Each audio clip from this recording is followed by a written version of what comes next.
is you have to start with the clearing of those rubbish we're down there, you know. And I don't think you can get a clean if people still move up and down in the rubbish. So there should be a thing where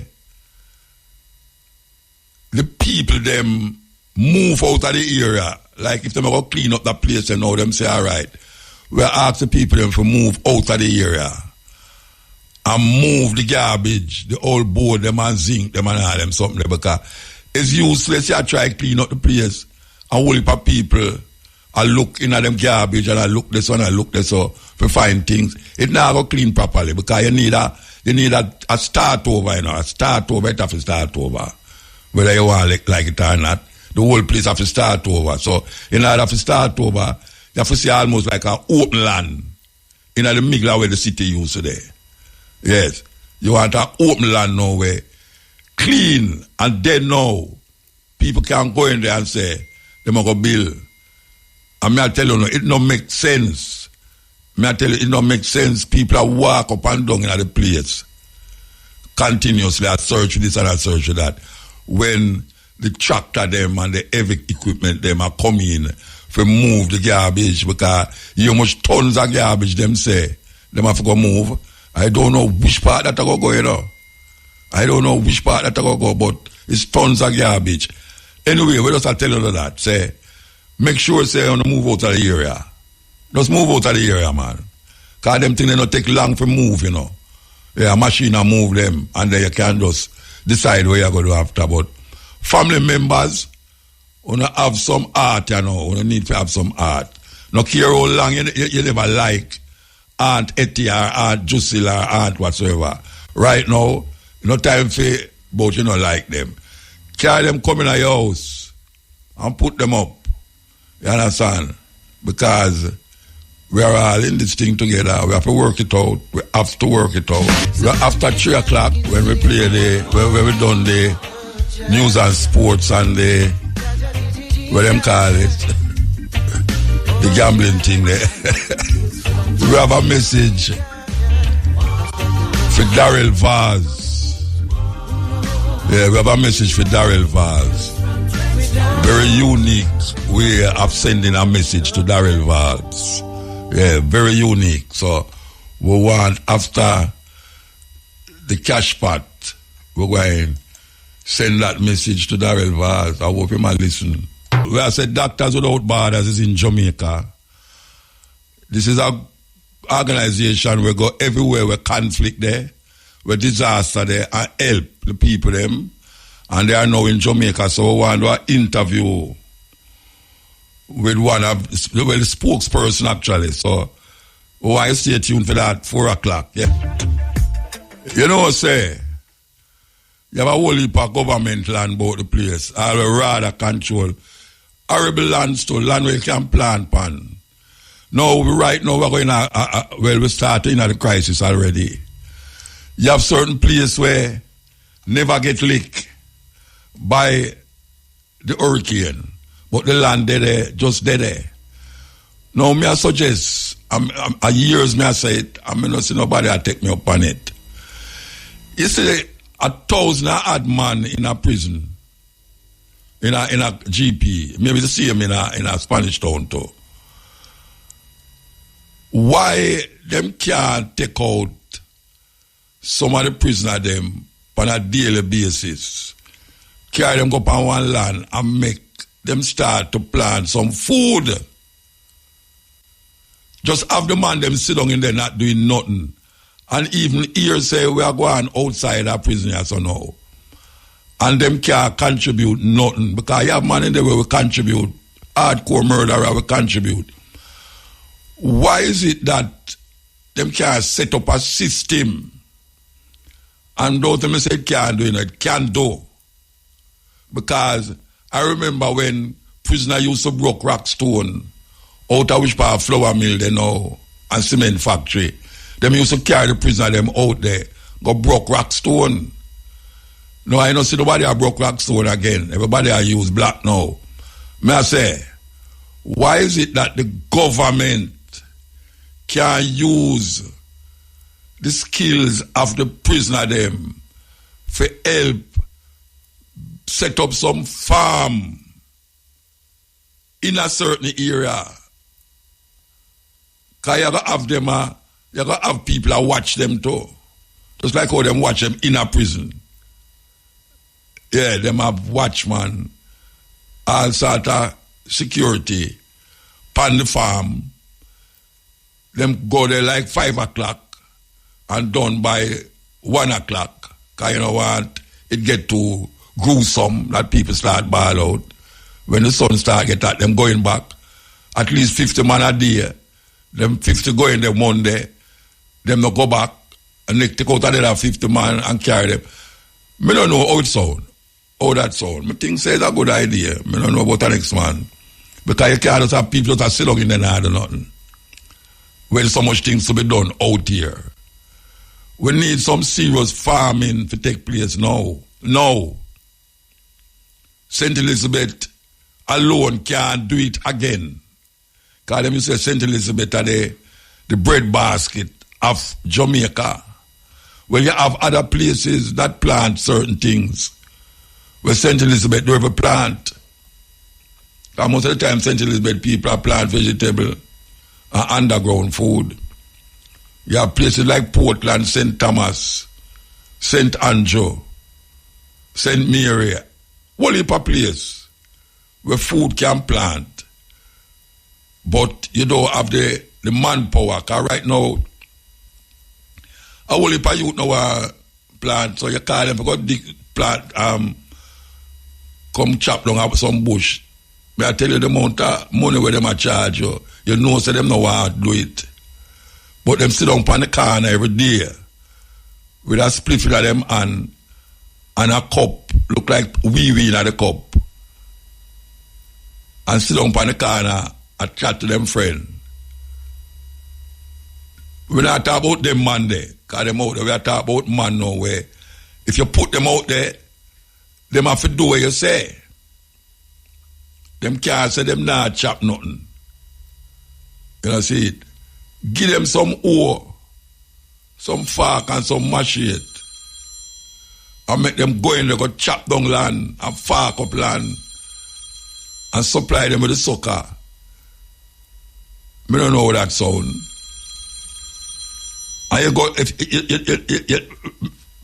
you go carry the 1,000 man there for go plant, a foolishness that. If you think of that, me I say no. Me I say you do it by days, 50 man a day, 5 5, 50, 7 5s. A whole heap of man that for the week, and then you come back to the first set again and make them plant. 6 weeks. 6 weeks. You have certain vegetable where it takes 6 weeks to grow.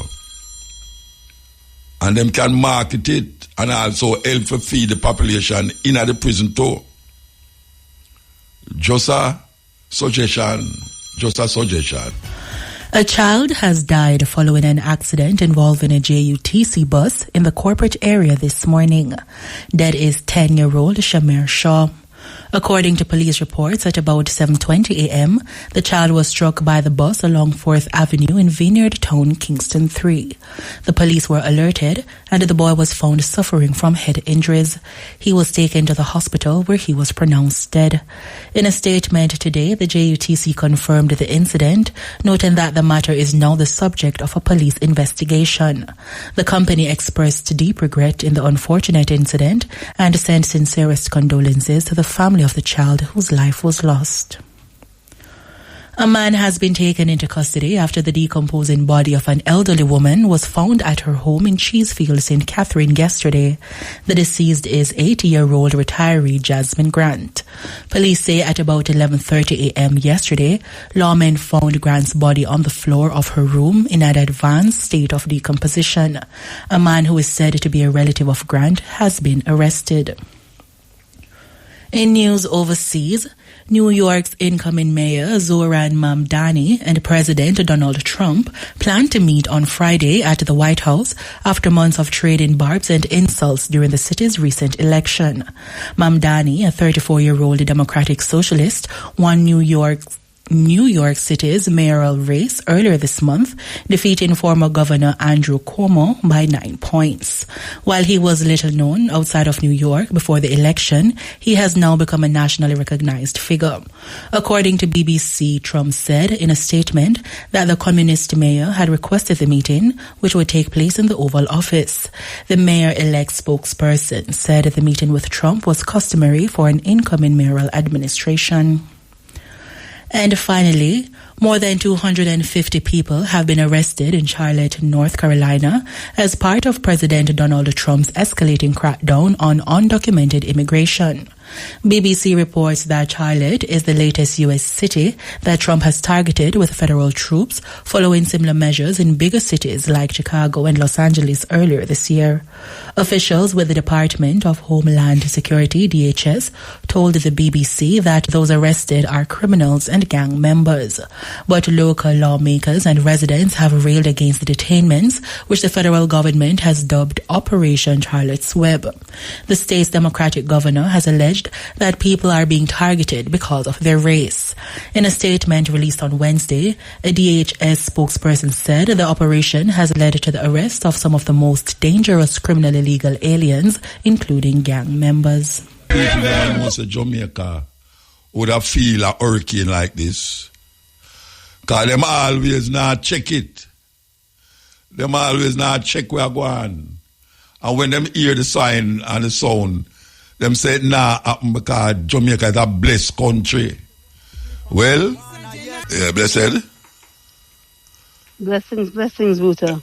Hello? Thank you for having me on. So, hi, Muta, you can hear me? I can't hear you good, you know. I don't know why. You can't hear me good? Let me see if you can. Can you hear me better now? Yes. Okay, thanks, Muta, for having me on. Yes. Especially... You was telling me something a while ago, and I know how important it is to you, given that you're an organic farmer and you have one of the biggest organic market in Jamaica. So tell the people what you was telling me. Right. So, we're not just about the UG farmers market, but we've been running a program, Genesis, which has been doing around the island, training of people from the last 2 years about how to deal with when trees come down, and especially when we have these hurricane situations. So one of the things that's happening now, people are lighting a lot of fires, right? Because obviously the debris is there, and they're trying to move things, or they're trying to get rid of things, but always in a natural, and I say organic, intelligent system. We know that everything that is a waste in one system is an input for another system. Yes. So with the lighting the fires, and when I look at the landscape, and I'm working, we work all the parishes. I'm in Westmoreland right now. I'm in St. Elizabeth doing a cleanup with a chainsaw gang. And what we're doing, and this part of the strategy we've been teaching, is that if a tree come down, it is either charcoal, biochar, wood chips, or compost. So we should not be lighting the fires like how we're doing and just pile up things, and because that is also going to be bad for the environment. And on top of it, we already know that in Jamaica we don't have so much fire brigades and stuff to get to places. So people already have a problem that them house is gone. Then them light the fire, and the fire is going to spread, and there's no water station to put it out, or it's not controlled burn. Yes. So I'm asking everybody, we have strategy cards. You can contact Joan. We're going to put it on our social media. If you're not sure about something, you give us a call, right? And we show you how to deal with it. So you're not adding more problems to your system by lighting this fire that is going to get away from you, right? And on top of it, it's an input. It's actually resources. Last year when we had Beryl, we had every maca tree that could have fell. And we cut it up and we stack it, and we have our charcoal guys that come in, and I made 8 skills of charcoal. What I have no opportunity to sell. So we don't have money. We pull a couple bags, we use it for ourselves to cook with it, or we're now selling the charcoal. So this is what we're supposed to be doing. So we should not just be lighting fire just to get rid of things. There's a way in which we should be doing it. And right now there's a whole area of Bluefields that is on fire.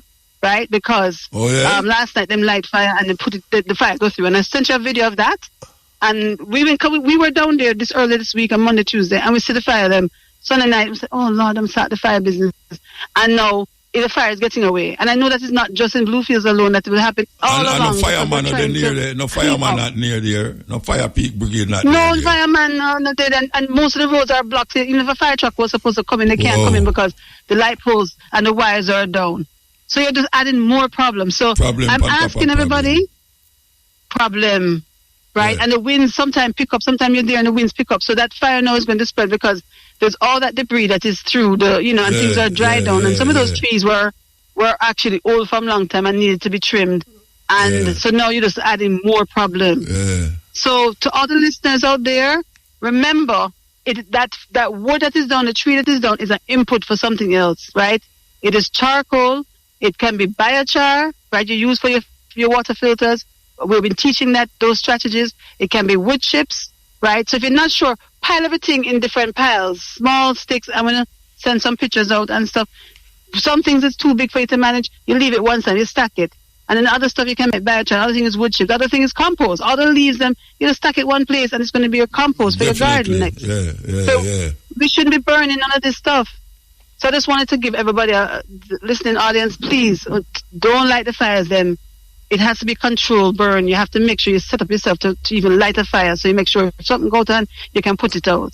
Fire breaks, all of those things. Or you have a number where them can contact you? Yeah, my number is 876-421-8838. And for those in Montego Bay area, we did a chainsaw training at Hope Gardens on Monday. And on the 7th, and unfortunately that's when we can do the next training in Montego Bay area, St. James area. So those who get a new chainsaw or them just get one from somebody, buy them one from foreign or something, and they don't know how to use it, please, we're going to be showing you how to use it because we don't. Hello? There's a lot of trees to take down, and the training is important. All right? We'll be at Rasta Village with the training. Oh, you're going to be down there in Montego Bay there? Yeah, Montego Bay, Rasta Village on the 7th. Actually, on the 4th. Sorry, on the 4th with the training, with the chainsaw. All right, Mama. So, all right, no problem. Thanks so much, Muta, and, we just have to keep strong. Yeah, man, anytime. Give thanks, sister, give thanks. Okay, thank you. That is good advice there, because you don't want stack problem on top of problem. And, say you just have water, you don't want the fire now. See, it's just a serious thing. So I want the people who are listeners, listen what the data say, Me say you don't want to stack problem on top of problem. So you have to control the burning. And she is willing to tell people how to control the burning and what you can get out of that burning. Yes. Out of fire can come something that will help you to plant some food with whatsoever is there, like the leaf them, compost, I should say. So we just want say, just do what you're supposed to do and do it with intelligence. Just light fire and throw it and burn fire and, make the place a burn down, like what you say, some place right now, it get out of hand. You understand? Okay. So now, remember, I will tell you, we have a thing for play here. It's a message. It's a very unique message. And it relates to Bojo Bantan and Darrell Vaz. So, without further ado, may I tell you, what a unique message to a politician. I hope them hear it. I hope them hear it. Believe you me, I hope them hear it. Because we are make the people them hear it. And gather them own information another way. Believe you me. Why you look Bojo? Yes. Why you look Bojo, because sometimes things is not always what them say it is. And them can go around and go around and go around, but it's not the first person of that problem. It's true matter. We're going to take a break. May I tell you, man. If you don't get touched with that one there, trust me, heart of stone. Okay, so we just did a talk to a sister a while ago, and I don't know if everybody get back that them can't hear the radio, you know, but some very important thing she say. Because you know, say, country people, when they go planting them laws, them call it slash and burn. We have to stop that, you know. We know all the time we have to do things, you know, but you have to stop it. Because some of the nutrients in the earth, fire get rid of it. Fire get rid of some of the nutrients. But now she talk about something else now, which is the spreading of fire. When you pack up a whole heap of wood in a one place and start burn it, and breeze start blow, and it catch somewhere else, is a worse problem that. Worse problem. So we just tell the people, them say, heed, you know. Yes. Take a stock away, you do, especially now.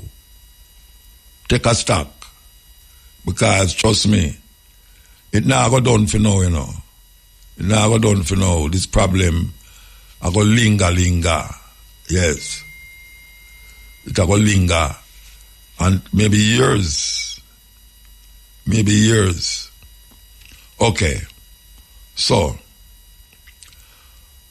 we have a shift. As we say, we have to take calls. If no call no come, we just go and do what we do. We say we have a interview with a person from Doctors Without Borders. Those of you ever hear about it, but somebody sent me a picture a video, and me I look at it and I say, no, this serious. Me see car a wash way. Boy, the amount of things when me see a wash way in that the flood there. And me I say, which part of Jamaica this? Because the person not said nothing, say a message of which part, you know. Me say, which part of Jamaica this? Because the only place me know where I got through all of that at Jamaica. So me WhatsApp her, me says, which part this? She say, England, South Wales, and Monmouth. Anybody out there know which part of Monmouth? They me don't know where there. Me know South Wales, but me don't know Monmouth. She say, South Wales and Monmouth are wash out. So something happen. Something happen, man. I mean, the place look exactly.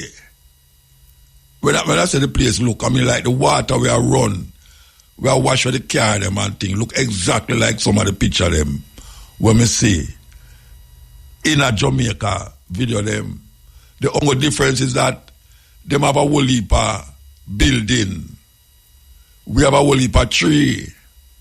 So when the breeze blow, the tree them, the leaf them gone. So all you see is stark. This is like the water run through skyscraper, building, all sort of thing, and car find it way through the little crevice them and I wash away. And I forgot to say, last week, a type, what them call it, it's a hurricane, lick the Philippines. Yeah, lick the Philippines. Big something. Something happen. Yes, nature catch up our way. Tell you say, look, man, you done destroy on yourself. I don't know why I come destroy me. Man is the last thing. I was a thing. Man is the last thing to appear upon earth. Man. Everything there before man. Everything there before man. Yet still man come dominate the whole thing now. And a be a pestilence. Pestilence. Some terrible thing man I do to the planet. And the planet will react to it. All the methane gas, that is the next problem, you know. The methane gas where emit all over. The carbon and all these things. We have to take a stock. Oh, okay. All right, so I hear about this group all the while. It's the first time I come in contact with them officially. It's a group that named Doctors Without Borders. And they are all over the world, especially where terrible things are happening to people. They are there in the thick of the problem. We have them in Jamaica now. I don't know how to pronounce him last name. Good afternoon. Good afternoon. It's George Gassauer. Gassauer. But you can call me George. It's fine. Yeah. All right, George. Yes. Why, it's good to have you here. I've been hearing so much about this group. You know, I mean, it's amazing. You ever wonder that one day you'd come here to do this? No, actually, I wasn't. 2 weeks ago, I was in Yemen, in Aden in Yemen, and they called me, and the headquarters told me to pack my bags and come to Jamaica because they needed a support in the hurricane response. Just like that. Just like that. And then I was on a flight. Okay. All right. So when you reach, you saw the devastation. What was the first thinking come to your mind when you see it? What? Well, to be honest, I couldn't believe it. I was a little overwhelmed and shocked. I just thought it was dry earth, and when I saw the destruction of the leaves and the bark blown off the trees and the destruction of the farmland, I was quite shocked. I didn't know that a hurricane could do this. And that was really my first thought. And then I just saw the infrastructure being completely destroyed with the power lines on the floor, and wow. I was taken aback. Usually we see other things, but this is the first time I've seen anything like that. All right. So what have you done since you've been here? What you did since you've been here? So we're active in the St. James and St. Elizabeth Parish, and our main role is to support the Ministry of Health where they have the gaps. So it's a very competent health. Doctor in any other. The ones who get like problem with the storm and anything drop on them, anything medical. Well, things, blood pressure. So that's exactly it. So what we're doing is we don't have direct contact with the patients. We're really here to support as much as we can with our know-how and knowledge the Ministry of Health. And what we've seen is more minor trauma injuries. In some of the health centers that we're seeing, and what we're really worried about, is things like minor from debris and skin infections and respiratory issues is what we've seen, we're really concerned about the other issues like waterborne vectors and of course mental health. So this is where we're trying to bring in some of our expertise. You give the government any ideas or any suggestions as yet? Well, we're coordinating closely with them, and it's a little too early to say, but we are coordinating very closely with them. So how long will you be here? Maybe they get run. You have to go to the Congo next, or Me personally, I'm here until the beginning of December, but the organization is here until our plan, and we really hope that this works, because otherwise we'd have to stay a lot longer, because we don't want to be here if there's a public health emergency. Mm-hmm. We're really hoping that there isn't a public health emergency. So our plan is to stay here until the end of December, and we want to start handing over. We want to start handing over our facility, our support to the Ministry of Health, because, as I said earlier, it's really important. That the Jamaican health system is very competent, and we're not here to replace them. We're not here to lecture anybody. What we're here to do is just to support, and we really hope that support isn't needed anymore by the end of December.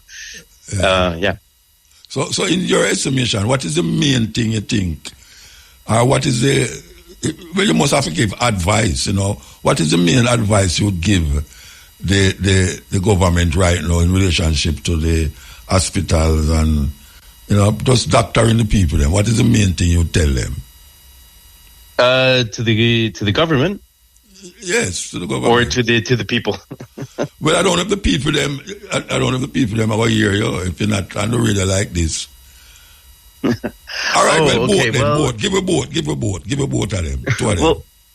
Well, you know, the advice that, you know, we do provide is to support as much as we can, and to support the government is working as hard as they can in order to bring back the healthcare system to its needs, and, you know, just to make sure that the services that it can provide are provided.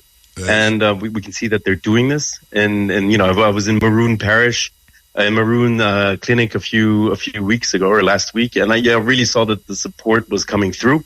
And the important thing is just to make sure that energy is still there, which I'm sure it will be. And and you know, for the people, there's only, I don't think there's so much advice I can give, but what I can say is that, like, you know, that there is a lot of solidarity with you, and that you know, that better times will come, I hope. Well, you have to hope. You have to hope. Exactly. Yes. And you say leaving now the first part of December here. So the organization is leaving at the end of December, and I have to, I personally have to go home to, for personal reasons on the first, at the beginning of December. Okay. So, and where's your next move?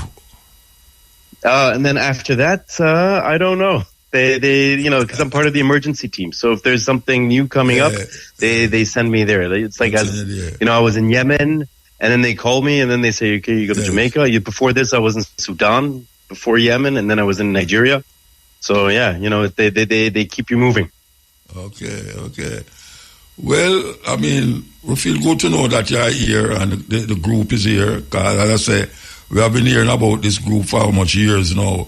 And every time we turn to a place that is in problem, we hear that the Doctors Without Borders is there. And we say, we give thanks that you are here now. And we say, well, all we can say, we just hope that your input will be of great significance and importance to what is taking place here in Jamaica. Okay, George? Thank you so much, Muta. Thanks for having me on the show. Yeah, man. Give thanks, man. Irie. As we say in Jamaica, thank you very much. Irie. Okay. So that was George. I'm telling him last name, but I don't want to pronounce it terrible. He is the spokesperson for Doctors Without Borders. He him say the man, him say, him just there Yemen, you know, which part Yemen there, way over the other side. Where war are going over there, so. Yeah. Right across from Ethiopia there, Yemen. And them just say, watch your pack your bag. You go Jamaica, the way over the other side. Where I tell you, them job there, you're supposed to giddy. When you reach out a certain place, you're supposed to feel when me there. You wake up and I wonder for the same place today. You know? Anyway, we're there with you, as we say. We'll take off some phone call if you choose to call. There is a peace that... Yes, blessed. Hello? Yeah, blessed. Good evening, Mr. Muta. Good evening, ma'am. I have a burning issue right here. All right, don't burn up. Yeah. I'm not really burning up, but the issue is really burning. It's about the Hoteliers Market. I'm a vendor here. And it's about 3 months now. The rubbish heap has not been cleaned. Oh, yeah. And we're having people telling us that they're not buying anything down here because down here is so stink and it's full of flies. Okay. Hello? Yeah, may I hear you? And it really, Mr. Muta, if you see it, it looks so disgusting to we sell food in this in a market and right beside where the man sell pine that are fruit and them are peel the pine this all. Thank you very much. Thank you very much. It is so disgusting when if a little rain start due right now. Yes. The amount of flies start kill we. Oh gosh, man. The rubbish reaching at the road where vehicle drive and where people walk. But I don't understand. Why is it that there's no gathering of rubbish since the government? Respect, Mr. Muta, then I respect we.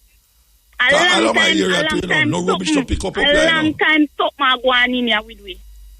Long time something. And every week market fee a collect and we not get no.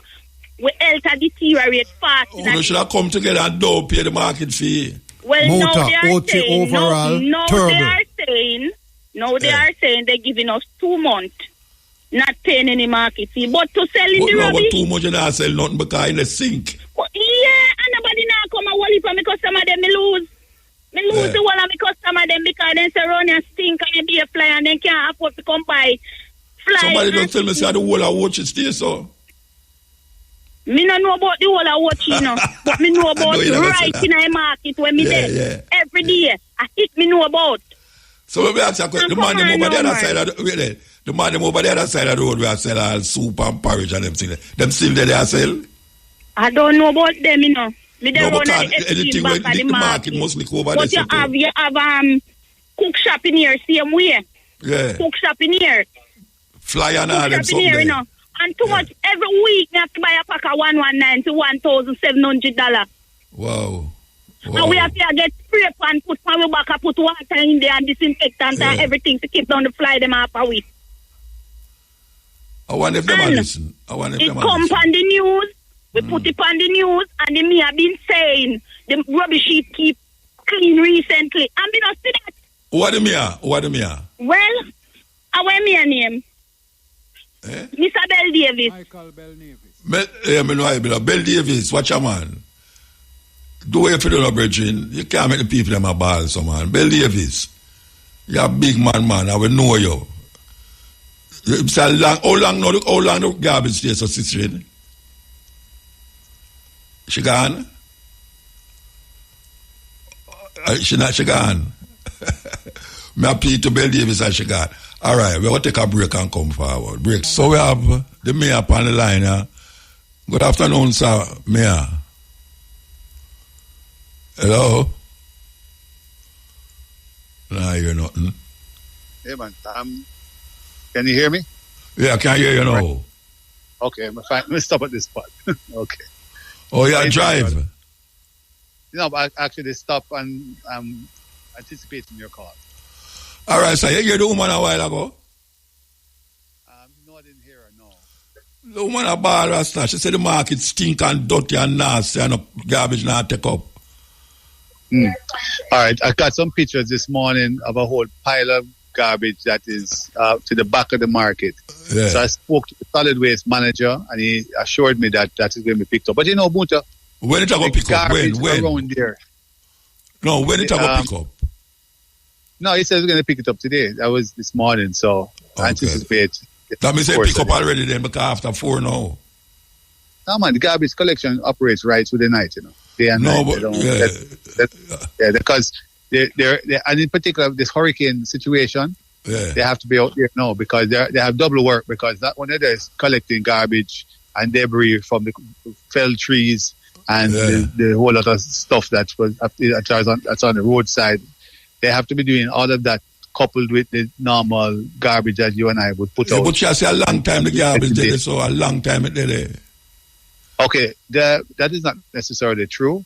What you find is that people now just dispose of their garbage in any sort, shape, or form. They just throw it down. Now, what I've been insisting on, and I'm going to make a big thing of it, that if your garbage is not put into proper containers, whether it be a bag or a drum or something, you're not going to pick them up because people have to be disciplined enough to do that.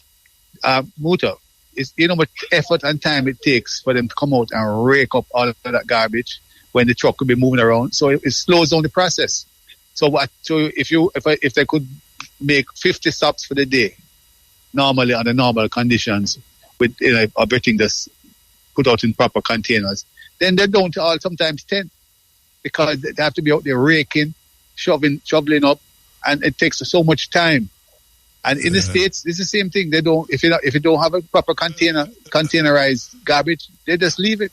I like how you turn it round on the people them. I say the people them are the problem still. I like how you turn it round.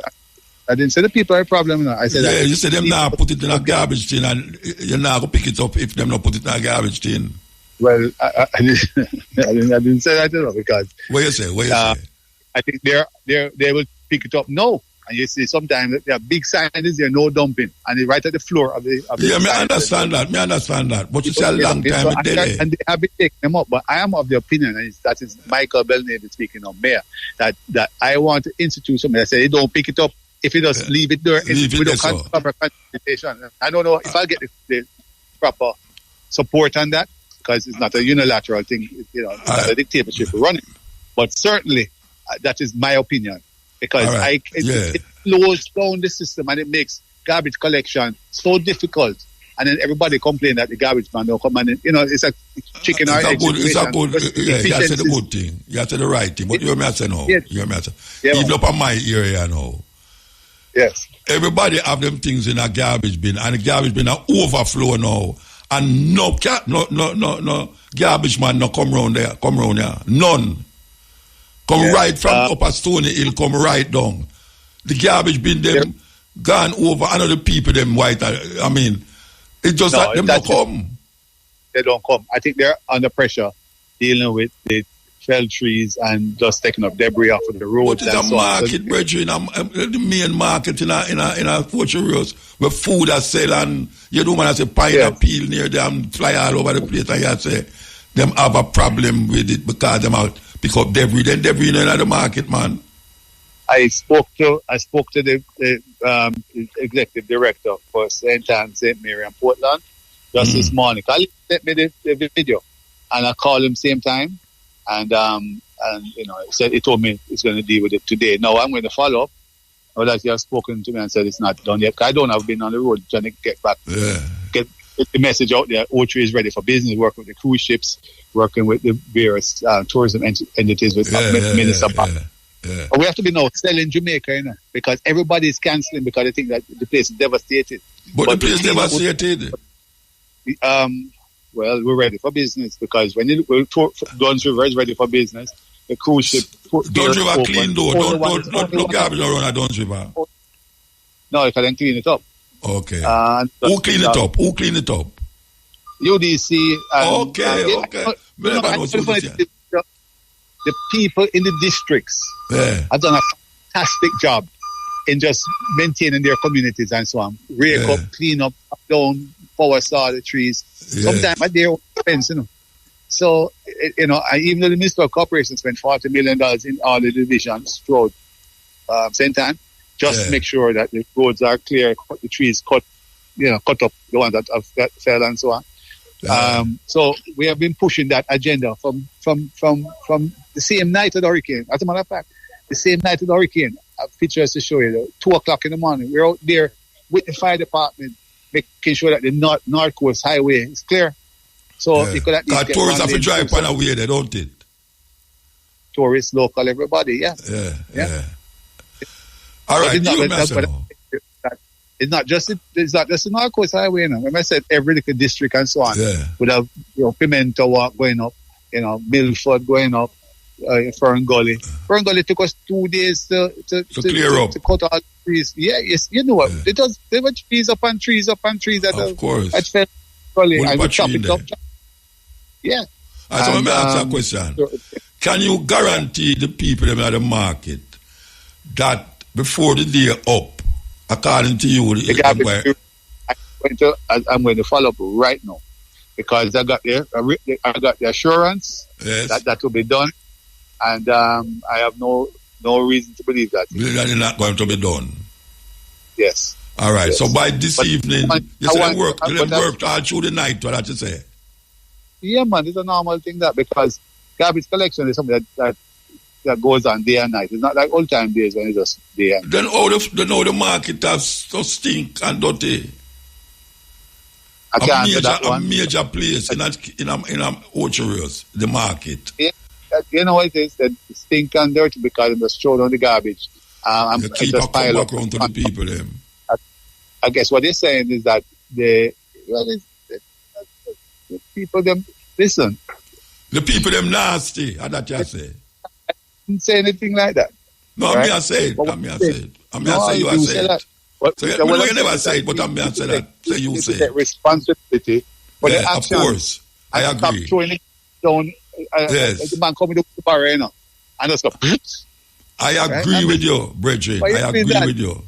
And when I go back, my office is right next to the market. You know? Yes. Right? And I'm oh, yeah? The market. Yes. The office near the market?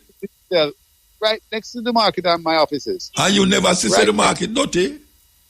For the last 25 years, I'm there. And you never see the market, don't you? Of course, there are vicious in there. Because, and then, worse, Muta, in the morning, when you're driving by, they take the garbage and put it right out at the collecting area, you know. So the garbage truck have to stop right outside on Main Street. So, you know, and if you have to come maybe about 8, 9 o'clock in the morning, so the whole morning they drive past, they see all the garbage, and there was nothing done. All right. So, all right. So you want to know, you may say no. It's like how you have to clean it up by the night before the night done. Anyhow, more garbage there are the people that never cause. I will not cuss anybody, but I will say nasty people have to get cussed. And people have to get cussed. You know, we have to have a civic pride thing going. And then when the garbage pile up, containerized, then you can say, boy, you know, because you get probably into the night now, you rake up and shovel up and package those things before you can put them into the truck, you know. Truck, You put them the other people. Right, so, Davis. I really appreciate your answer so quick. And as me say, you can't do what me I do, you know. I tell you, say, anyhow, you clean it up tonight. And somebody call me tomorrow. I'm going to say, nasty people, that's why it stays so. You can't say that, me can't say that. Me not run for no election. No, but... You laugh. But I tell you that. I tell you, we're driving, when you drive, a man just goes through the window. You think it's a one... Yeah, man, I know them do that all the while, man. Right? Man, I'll come out of them taxi and piss on the light post them. Anyway, we have to move, though. We have to move. But it's on the radio, so I don't want to we have to move. By the way, you get electricity for your car, or your electricity your car go? It's a regenerative electricity. So every time you press on the brakes, it charges. It charges it back. Like a dynamo, Great. So you get some free miles out of that. All right, give thanks. We have to move. Give thanks. All right, blessed. Yes. Okay, we'll take a break. This is music news time. Concrete and steel there, and if you don't follow suit, them say, boy, you're backward, you're gone in some primitive thinking. I don't know primitive thinking. And natural thinking. Naturality can be primitive. Natural things can be primitive. But then why you believe. And when you choose now, if you say, look at it, I'm not involved with that. You hear say, well, right now you're primitive. Well, we have to stand the consequence. It's just that the good are suffer for the bad because, as I say, these nature move, earth, wind, and fire. They have no masculine or feminine gender in it way. It move everything. Take a break and here with you. We want to make you hear a little clip. Wholeness in Israel with Netanyahu. And then we say what we are going to say. So we want to hear this clip. Here we go.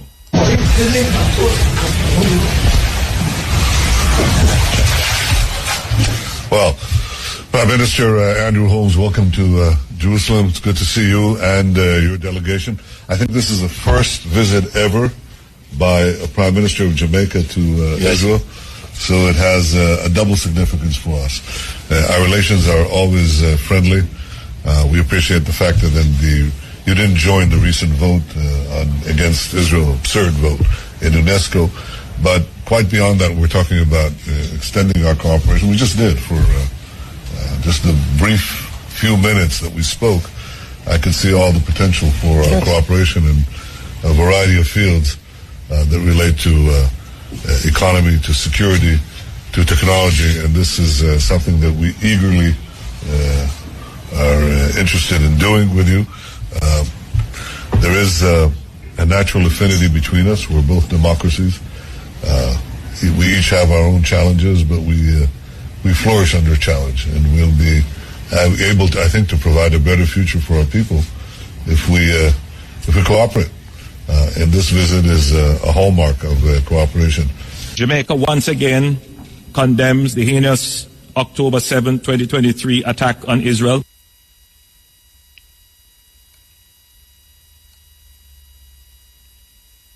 Welcome to Owen Allen Media. Okay. So that was a visit of the Prime Minister to Benjamin Netanyahu.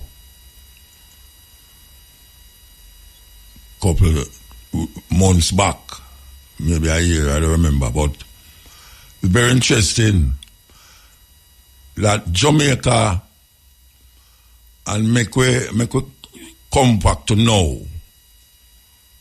Make we come back to now. Jamaica, the Prime Minister is the so-called head of CARICOM. Yes, the head of CARICOM. And there's something that is happening right now in the Caribbean that need to be addressed, because it might end up at our front door, not back door, our front door. What is it that I am talking about?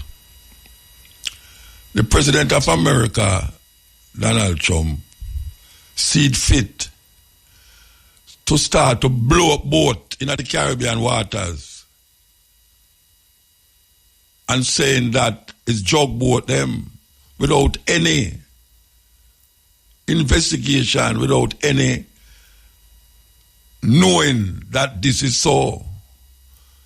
Some of the boat them in there, between which part it come from and where it go, can't reach over there so with the fuel where it carry. But dozens of people dead since him instigate this thing here that the call now trying to get rid of the boat them that is carrying especially fentanyl in the America that kill off a whole heap of people. No, that is murder. But without any evidence that this is what is them doing, that is murder. But him is the most powerful man in the world, so I hear. So obviously him can't do anything he want without consequences. But consequences must follow atrocities. History still away there. You kill it today, you can't kill it tomorrow. So, we don't hear the Prime Minister of Jamaica as the head of CARICOM giving any talk, even just suggesting something about this atrocity where America is now having thousands of soldiers, Navy people in the Caribbean waters saying that them going to attack Venezuela because Venezuela, so him say, is part of this drug thing, which is not true. And furthermore, we know that them did want to get rid of this Maduro for a long time. Them want to get rid of him. Long time, them want to get rid of him, but him still there. So him take it up on him head now to say him going to infiltrate the government and get rid of this man. Plus, him use the pretext of blowing up these boats. Blowing up the boat them with people in there. Dozens of people already gone. without any evidence. That is not them I do. No, that is not what I want to say. What I want to say is this. The Prime Ministeress of Trinidad and Tobago, I hear her say, he must kill them. And it's the same word she used. He must kill them. Without evidence, you know. She jump on the bandwagon now, the Trump bandwagon, and say, kill them. And furthermore, she a give access to Trinidad. She giving America access to Trinidad for do what they want to do in relationship to the Wolipa ammunitions and boat and ship and plane where it's in the Caribbean waters. The Trinidad woman said that. She give access to it because she said they must kill them. Kill who? The fisherman them, the drug man them, which one? Because there's nothing to claim the validity of what is being done. That all of those boats that is blown out of the water and kill people is drug boat. As a matter of fact, the Colombian boat them blow up. One of them escape and realize it's not a drug boat. That's why I tell the fisherman they will at Jamaica say, right, sir, fisherman at Jamaica, we don't have to go far, you know, far, but it's in the Caribbean waters them there. So here what I say now, them want Maduro, them want him, them want to kill him and take over him country because of the oil. Remember the Venezuelan problem where they have Jamaica and Venezuela do a wrong move because they must exile America and lose the facility to get cheaper oil. Now, America is after that oil. Them after that oil. And what is happening now is that after them done Venezuela, they might end up in Cuba. Yes, a long time they want to get rid of the communist Cuban government, you know. And right now, them in the vicinity that can do it. Them in the waters of the Caribbean. Can you imagine if him decides, say, okay, Venezuela, next Cuba. You think, say, if America decides they're going to invade Cuba, it not going to affect Jamaica? From the lighthouse in a Negril, the lighthouse there, to the nearest point in a Cuba is 90 miles, we are told. 90 miles. You think, say, if something start to happen in a Cuba, it now going to affect Jamaica? You're talking about Hurricane Melissa. Why? We have some people who are govern the country that I don't know what happened to them balls, but it come like it hang up and string up for Christmas, on Christmas tree. Because I don't see how the head of CARICOM cannot say anything about what is going on in the Caribbean seas. Look which part of America they're from, the Caribbean seas. And now them dominate the Caribbean seas. So we don't have no authority as Caribbean people to do or say anything that is in opposition to what is going on in the Caribbean seas. And we're going to stand up and watch them invade. Because I plan to invade Mexico too. Even though Mexico they're way over the other side, but I'm going to invade Mexico, him say. the woman give them authority to do what they want to do. The Prime Minister of Trinidad me I talk about. And this individual here we name Prime Minister of Jamaica. Him don't say nothing up to now. Me no hear him say nothing about it. Nothing.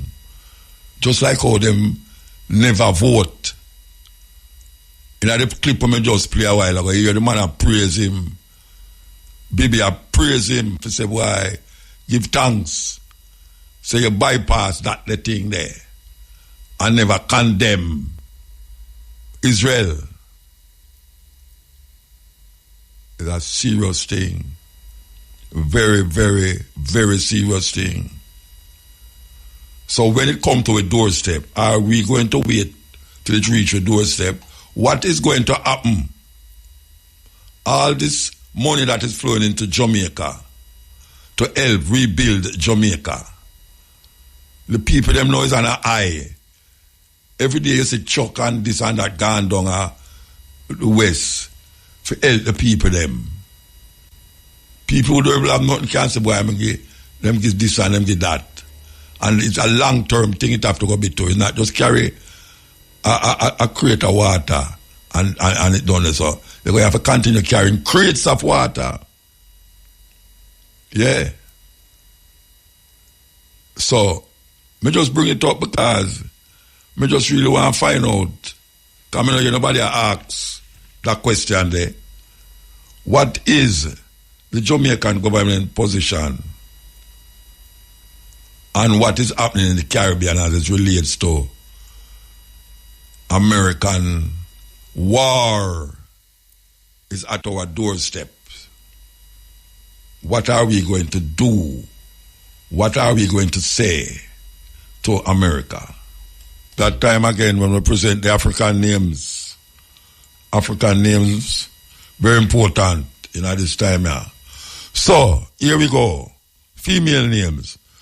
Nura, N-U-R-A, Nura. Nura means brightness, Nura. Nunu, N-U-N-U, Nunu means extol. Nuebese, N-U-E-B-E-S-E, Nuebese means a wonderful child. Niara, N-I-A-R-A, Niara means of high purpose. So that's Nura, N-U-R-A, Nura means brightness.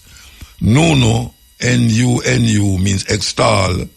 Nuebese, N-U-E-B-E-S-E, Nuebese, a wonderful child.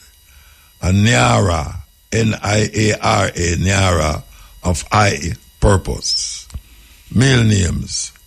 Ade, A-D-E, Ade. Ade means royal. Abiola, A-B-I-O-L-A. Abiola means honorable. Abo, A-B-U, Abo means nobility. Adio, A-D-I-O, Adio means he is righteous. So that's Ade, A-D-E, royal. Abiola, A-B-I-O-L-A, Abiola means honorable. And Abu, A-B-U means nobility. And then Adio, A-D-I-O, he is righteous. It's interesting when you talk to a politician how them turn around things. We hope say, I know I'm going to do it still, I'm going to do it. Because him know how misty, him know how misty. But The woman said the place stink. I believe her nasty. But him say, some of the time them show them throw the garbage on the ground and don't put it in a bag. So I hope the lady will listen, or the people in the market will listen. Here what you may say, him say, if you not throw the things them on the ground, him nah go make the garbage man pick it up. He's supposed to put in a bag and tie up. That the garbage man can just step it up and throw it in the garbage truck. If you not peel the pine them and left on the ground, or whatsoever you do and left on the ground, him nah go take it up. I kind of agree with him. So, we hope say, when you eat that, and I hope say him, to what him say I go do. By tonight, now at 5 o'clock, some to 5 now, we need the people them place to go back to normal, since nothing no mash up inside it, so. And food as sell.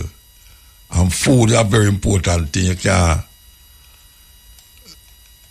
make the place look a certain way. Because nobody now go in and go buy nothing.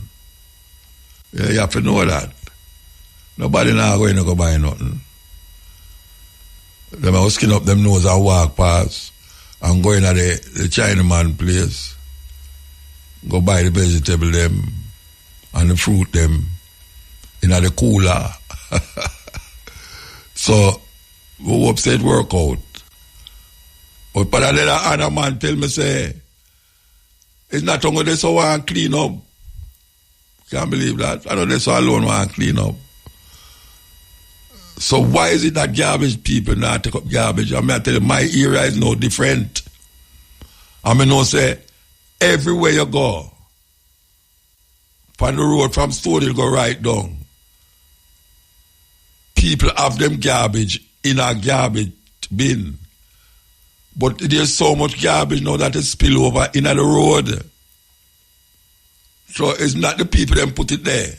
It's because the garbage thing been full up because no garbage man don't come. And you know, so anytime dogs say all of that, then jump on it and dry it down and bust it out and nice up the place more. Why is it not no garbage? What them do? Them take all of the truck, them gonna St. Elizabeth. And I'm gonna like find out if all of the garbage truck, them gonna St. Elizabeth. So what? Epidemic are going to happen, you know, watch. Something are going to happen. Because people are going like this and going like that. Something are going to happen. And we'll not pray for it happen. But another suspect in the murder of 2 constables along Walton Park Road in St. Andrew on Thursday has surrendered to the police.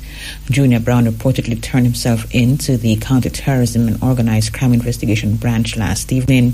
Brown was listed among 3 men being sought for the shooting deaths of 30-year-old Charles Stewart and 32-year-old Jamari Gordon.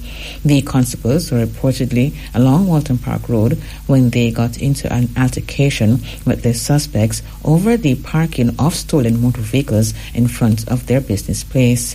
One of the suspects reportedly shot both cops in the upper body, killing them. The prime suspect, Macarius Monroe, otherwise called Mackie, was the first to surrender to lawmen yesterday afternoon. The third suspect, Cardell Insang, is being urged to turn himself in. While Hurricane Melissa had no direct impact on Trans-Jamaican Highway Limited, the temporary suspension of toll collection left a significant gap in earnings, and the company is in talks with government about the issue. Chief Executive Officer Ivan Anderson gave an update on the situation to shareholders at the company's third quarter investor briefing yesterday. Anderson noted that the period of suspension resulted in a $3.5 million loss. In terms of the impact on our financials, as I said, there was no structural impact. Obviously, there was no claims. But as we all know, since the 26th until November the 10th, the government imposed a suspension of tolling on the highway. So for the past 15 days, we did not collect any revenues along the alignment at any of the toll plaza. So the revenues not collected amounted to approximately 3.5 million US. It's obviously a significant amount. But as Suzanne mentioned, all our accounts are fully funded, all our reserve accounts. Suzanne talked about our debt service coverage accounts. So we maintain backup cash sitting in our account just in case we don't have revenues, that we're able to pay all our debt service for a year without an issue.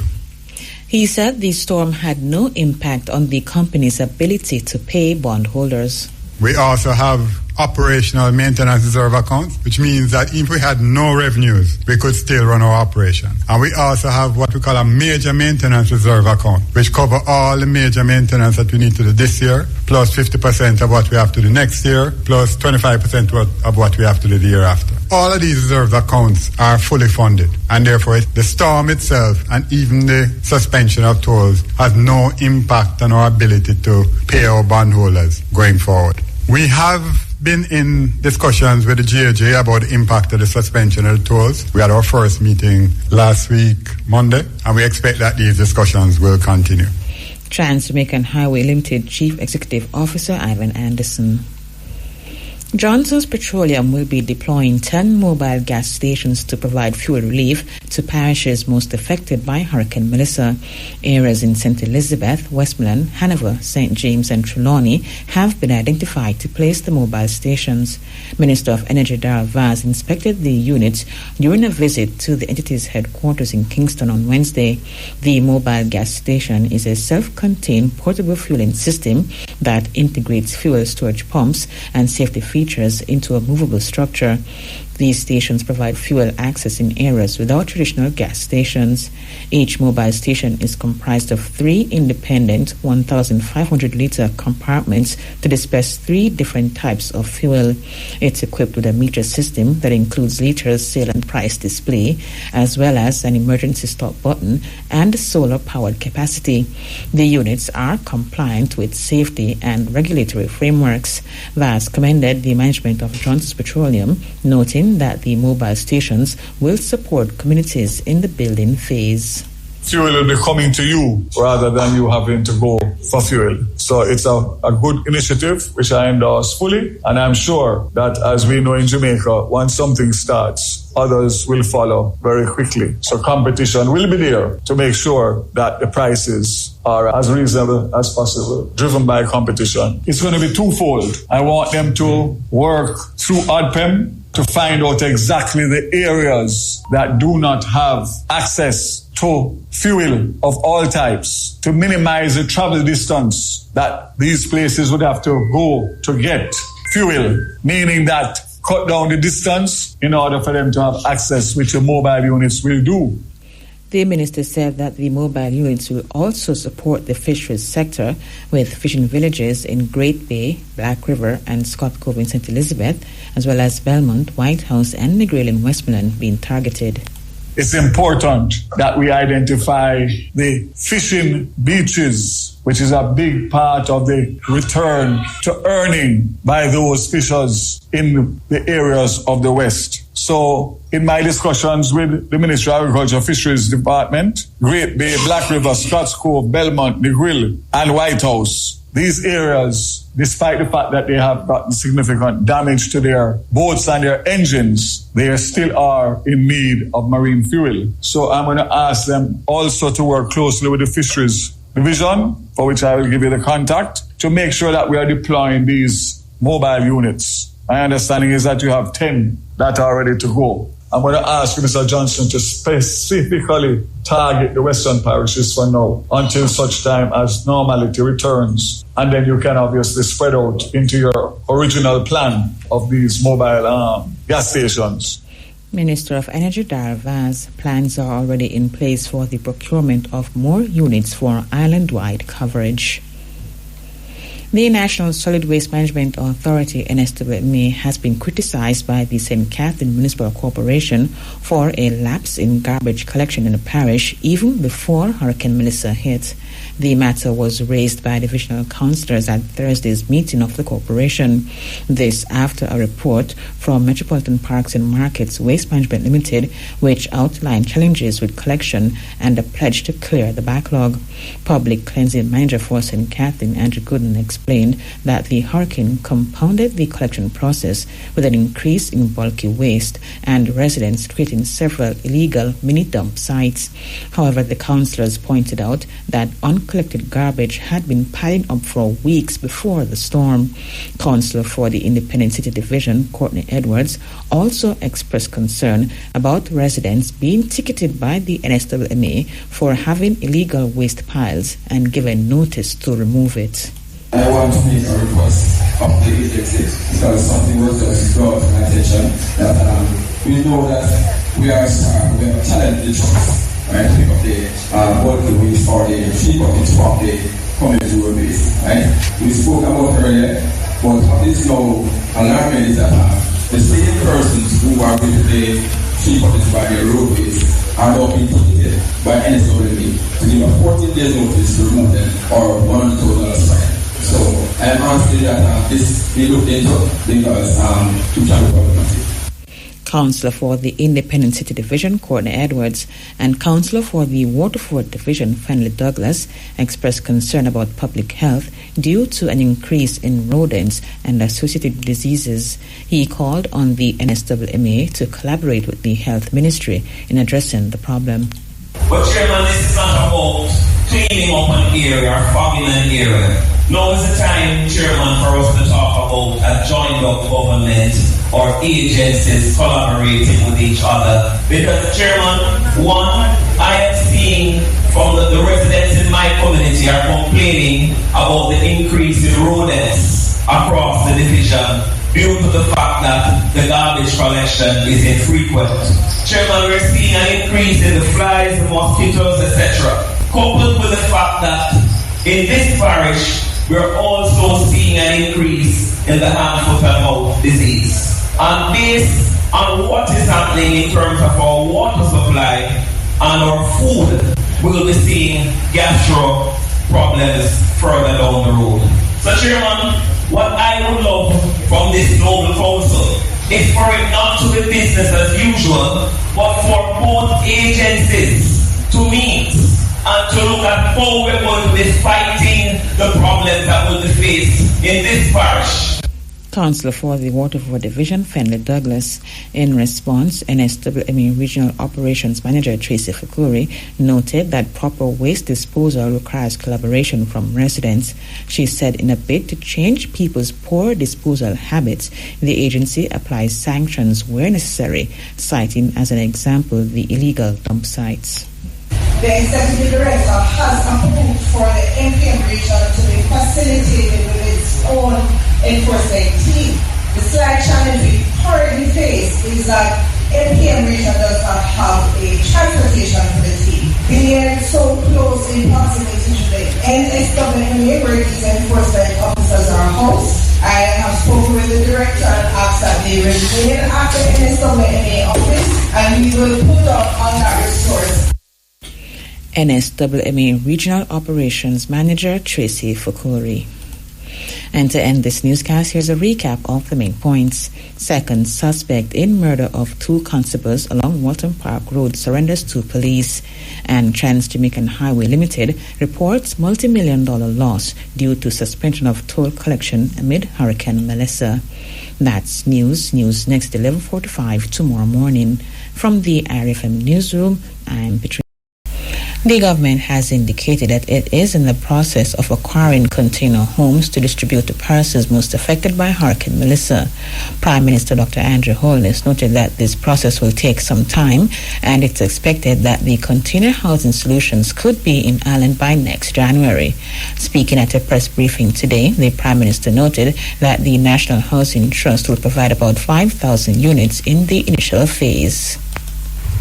We have examined pre-built containerized modular solutions.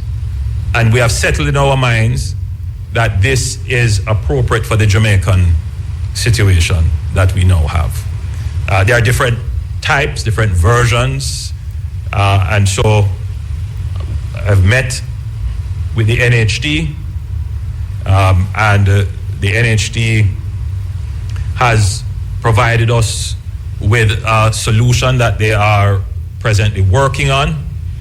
At a later stage, we'll go into more details, but the plan is for, in the initial phase, for the NHD to purchase 5,000 container homes, and those will be, some of them will be for sale.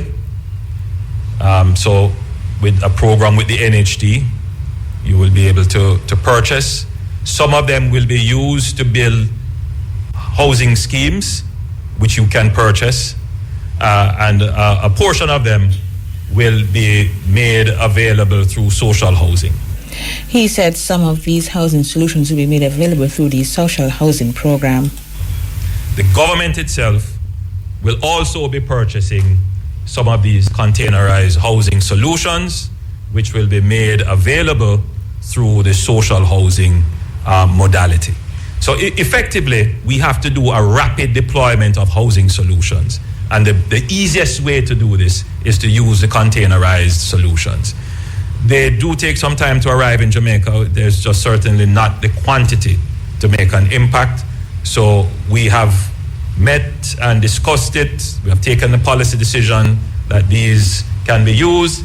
And so the process of acquiring them through the procurement process, they have been given the approval to move ahead with that. So that should start in short order.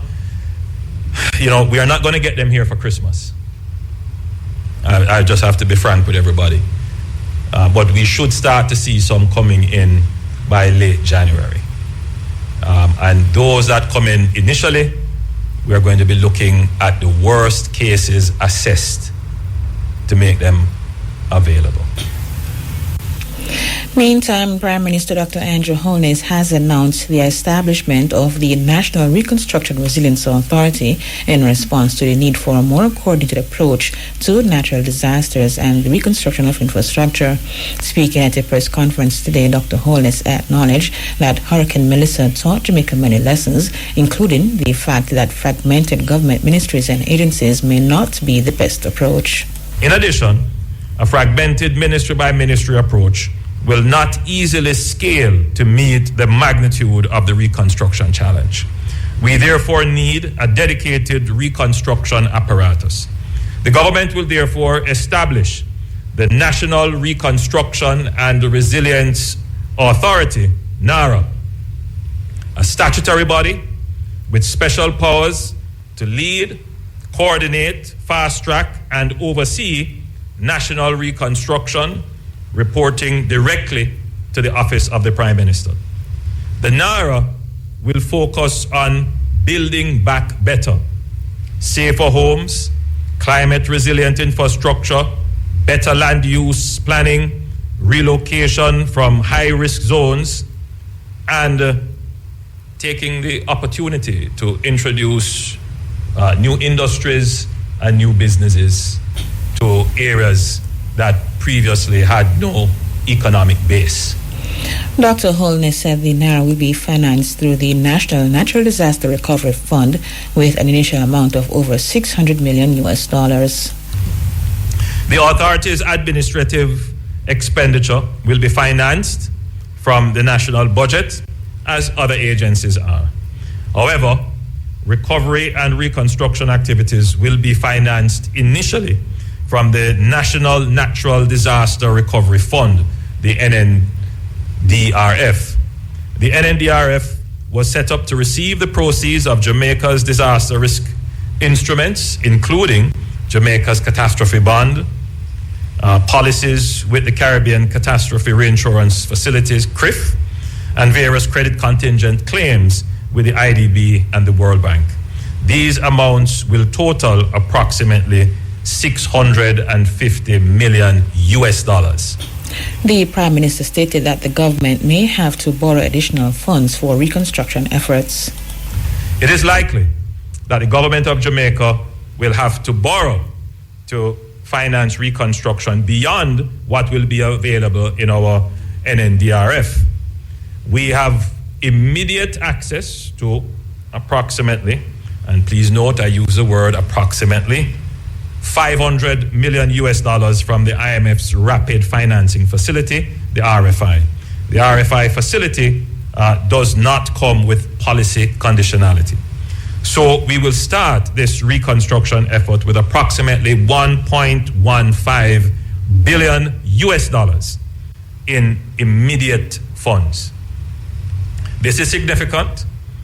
To dimension this, under normal circumstances, it would take us 3 fiscal years to spend such funds in capital expenditure under normal circumstances. Prime Minister Dr. Andrew Holness. The Jamaica Bankers Association has contributed $5 million to the private sector organization of Jamaica's Hurricane Melissa relief effort. The presentation was made during a handover ceremony at the PSOJ's office in Kingston today. JBA Chief Executive Officer Barbara Hume noted that the donation underscores the association's resolve to support the country at a moment when Jamaica needs collective strength the most.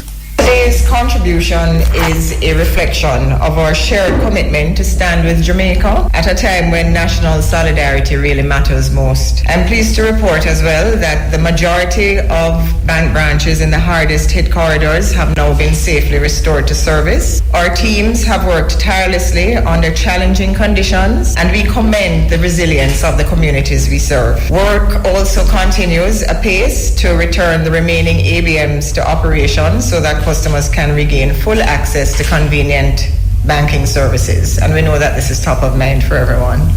She added that member banks have also activated credit relief and other measures to support customers during this difficult period as they work to rebuild. Equally important, our member banks have activated credit relief and forbearance measures to support affected customers during this difficult period. These include temporary payment deferrals and other forms of accommodation designed to give families and businesses the breathing room they need to recover and rebuild. The JBA is proud to join the broader private sector community in helping to restore hope, stability, and opportunity for our people. CEO of the JBA, Barbara Hume. Meantime, PSOJ President Metri Siaga gave the assurance that the organization will continue to offer strong support, prioritizing restoring normality to citizens and businesses. He also noted that the PSOJ is expanding its relief efforts to provide building essentials alongside food and water to help affected families. The private sector is going to be here for the people of Jamaica. We recognize that the economy cannot survive without people, and businesses can't survive without people. We need to get them back on their feet. We need to get people going back into grocery stores. We need to get people going into shops. We need to get people driving on the road. We need to get people being able to carry out their daily lives. So private sector is going to be there for the long haul. The private sector is not just here today and gone tomorrow. We are continuing to give. Our program of giving from day one has been about getting food and water and medicine to people. We are pivoting now to a situation where we're looking at getting relief supplies such as tarpaulins, nail, plyboard, zinc. Those are the things that we're going to do until every last Jamaican has been given some form of relief from the devastation of Hurricane Melissa. PSOJ President Metri Siaga. Some residents of St. Elizabeth are calling for urgent psychological intervention as they continue to feel the effects of Hurricane Melissa. The hurricane, which made landfall in Jamaica on October 28, claimed at least 45 lives and damaged thousands of homes and public infrastructure. St. Elizabeth is among parishes which were the hardest hit. Speaking with reporters, some residents of Parishes said they are finding it difficult to cope. Fisherman Randy Bennett, who lost many items to the hurricane, is calling for urgent counseling. If you talk to persons and they're telling you what they have lost, you will see a lot of them started to cry because some don't know where or when to start. I mean, their livelihood have been just deteriorated. Everything's just gone. Their fish, their money, their house, If you should pass some person, you'll see them even talking to themselves. We would have think that they are saying, what am I going to do now? Where am I going to start? Because people are talking to themselves, people crying. So we need somebody to come and help talk to them. They need that urgently, counseling in party. St. Elizabeth fisherman Rani Bennett, another resident, said the devastation has taken a toll on her and her loved ones. And at the time, Mr. Where do you have? Okay, fine. Nothing to hide. Right now, Mr. Pressure for me, I didn't weak, the body weak. They come and have my friend. She take off with just too fast, she traumatized. Some people look at the space and talk to themselves. Even my mother. Everything gone to me. Sometimes I time I rest people, you want to wake up, you know, catch you, not drive me. Resident of Parity in St. Elizabeth. Garbage collection operations will be conducted in St. Anne this weekend. Executive Director of the National Solid Waste Management Authority, Audley Gordon, gave the assurance. It follows several complaints from residents about uncollected solid waste. Many say their garbage has not been collected since the passage of Hurricane Melissa on October 28, while others, including vendors at the Otrius Market, claim the issue predates the hurricane. They say the backlog is a cause for concern and poses a risk to public health and safety as flies and rodents are swarming the areas. Mr. Gordon told RFM News today that the authority is seeking to correct the issue, which is affecting several parishes. He said St. Anne residents can expect the resumption of collection this weekend. We are running behind, as said in our news conference a week ago, in most parts in Jamaica. We are behind by at least 12 days, which we are working to correct. A number of things can be attributed to that, but we know the issue and we working diligently to fix it. As it relates to St. Anne in particular, we know that we have a planned operations that are coming up in this weekend. So if you're in St. Anne and you're having problems with your garbage collection, we know of it and we will be fixing it over the coming days. So towards the back end of the week, we should be able to pull you back into some reasonable position. There are a lot of issues that we are contending with at this time. We are leaving no parish behind. We are in every parish. So look out for us. You will see us soon. And we appreciate so much your patience. Executive Director of the NSWMA, Audley Gordon. The government has established a technology recovery task force to restore and modernize critical digital services following Hurricane Melissa.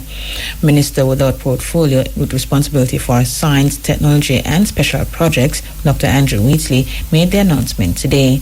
The Technology Recovery Task Force is a time-bound public-private coordination body mandated to restore, secure and modernize technology-enabled public services in the parishes most affected by Hurricane Melissa. Natalie Campbell reports. The task force will drive a unified recovery and resilience agenda across emergency services, health facilities, schools, government offices, and community access points. Initially prioritizing Manchester, St. Elizabeth, Westmoreland, St. James, Trelawney, and St. Anne, with national coordination from Kingston. The focus is to stabilize services quickly, harden cyber and network infrastructure, and build back smarter. The task force will be chaired by Dr. Wheatley. It will coordinate offers and donations of equipment, connectivity, software platforms, cybersecurity tooling, engineering resources, and training to eliminate duplication to accelerate impact. All contributions will be aligned to national standards and security requirements based on an approved delivery roadmap. Transparent governance will include frequent status reporting and a public progress dashboard. Dr. Wheatley said the task force brings together government, industry, and technical experts to move quickly and transparently to secure and future-proof public systems and services. The task force will establish cross-sector working groups that will prioritize recovery in the following areas: government services, health services, emergency response services, education services, and citizen services. These teams will coordinate government, industry, and development partner inputs under a single plan and standards framework. Over the next 12 months, the task force will execute a phased program and set clear priorities.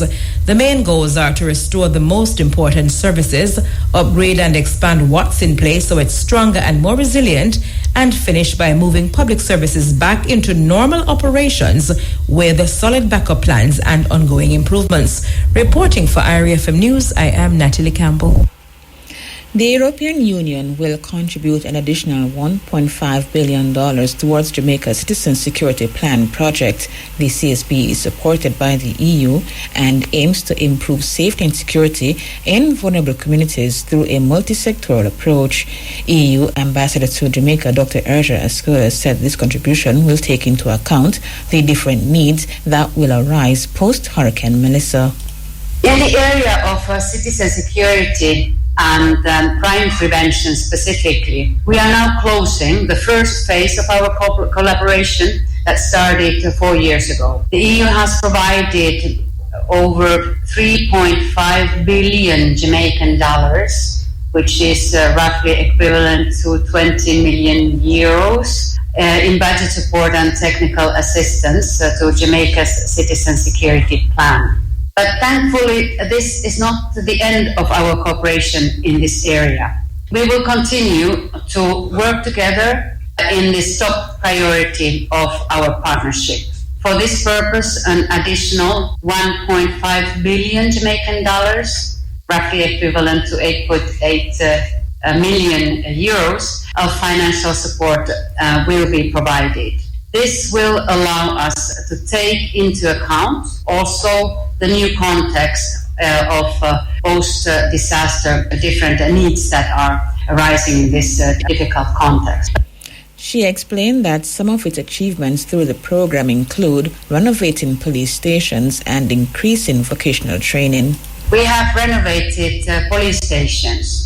And this is very important for resilience. The police commissioner, Kevin Blake, told me that it is very important to make sure that police stations will be built and renovated in a way that they will stand strong when this kind of disasters happen. We have created safe spaces for children, youth, and vulnerable groups. Also important, we have expanded learning and psychosocial activities in schools, and we have increased vocational training for at-risk youth. This work to create alternatives, pathways for economic activities, jobs, to keep kids and youth out of the streets, out of the crime and violence. EU Ambassador to Jamaica, Dr. Erja Ascola, she was speaking at a forum this morning. The Jamaica Council for Persons with Disabilities says since the passage of Hurricane Melissa, it's delivered hundreds of care packages to persons with disabilities. The council said through its relief distribution drive, it has so far received 400 food and care packages. Maisha Brody reports. The JCPD noted that 300 of the packages were provided by the Ministry of Labour and Social Security and 100 were funded from JCPD's budget. According to the JCPD, between October 31 and November 12, approximately 275 packages were distributed or assigned to disability management officers, DMOs, for immediate delivery. At least 160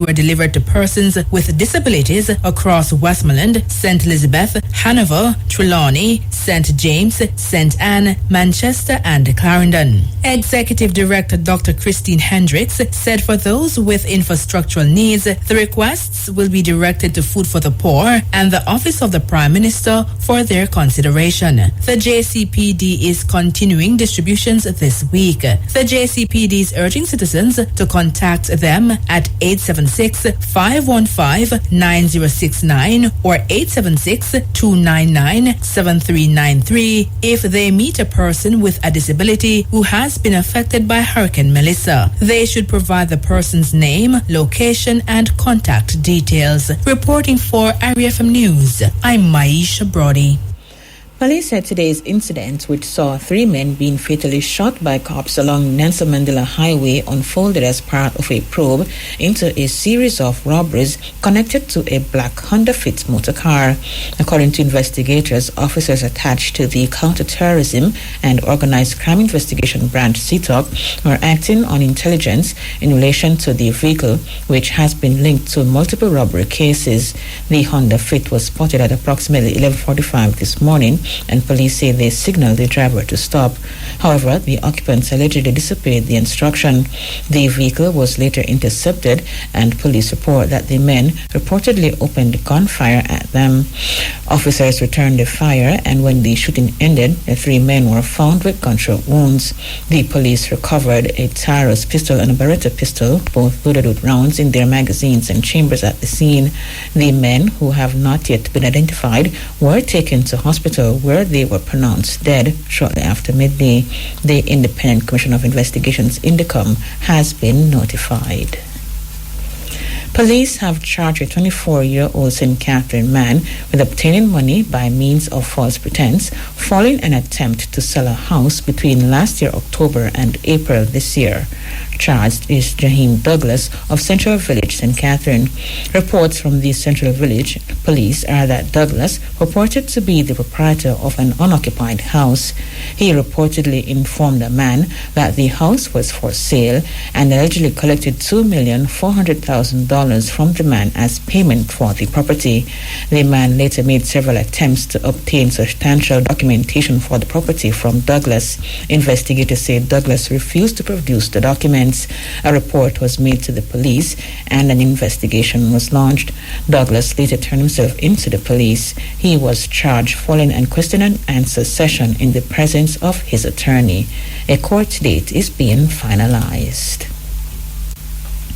Prime Minister Dr. Andrew Holness will attend the G20 Leaders Summit in Johannesburg, South Africa from November 20 to 24. During the Prime Minister's absence, Deputy Prime Minister and Minister of National Security Dr. Horace Chang will oversee the government. The 2-day summit opens on Saturday and is expected to attract leaders and top diplomats from more than 40 countries, as well as global institutions such as the United Nations, World Bank, International Monetary Fund, and the World Trade Organization. ABC News reports that demonstrations are expected from anti-capitalist, climate activists, women's rights campaigners, anti-migrant groups, and others, some of which are raising South Africa's own problems with poverty and inequality. U.S. President Donald Trump won't attend the G20 summit in a boycott over his claims that South Africa's black-led government is pursuing racist, anti-white policies and violently persecuting its Afrikaner minority. Trump's claims have been widely rejected as baseless, but the U.S. government boycott threatens to undermine the first G20 summit in Africa. Other groups hope to use the opportunity to draw attention to a myriad of issues. And now the details. Energy Minister Dar Vaz has indicated that the government is in discussions with the Jamaica Public Service, JPS, about how the company will finance its restoration efforts post-Hurricane Melissa. Mr. Vaz was reacting to reports that the JPS requested an extension of its license, which would allow it to secure funding. The current JPS license expires in July 2027. At Parliament's Public Administration and Appropriations Committee meeting, Permanent Secretary Carl Palmer disclosed that JPS indicated that it had difficulty getting funding due to the short time remaining on the current license. There is also concern about the government granting the JPS another license, as Mr. Vaz previously stated that it would have to be under new terms and conditions.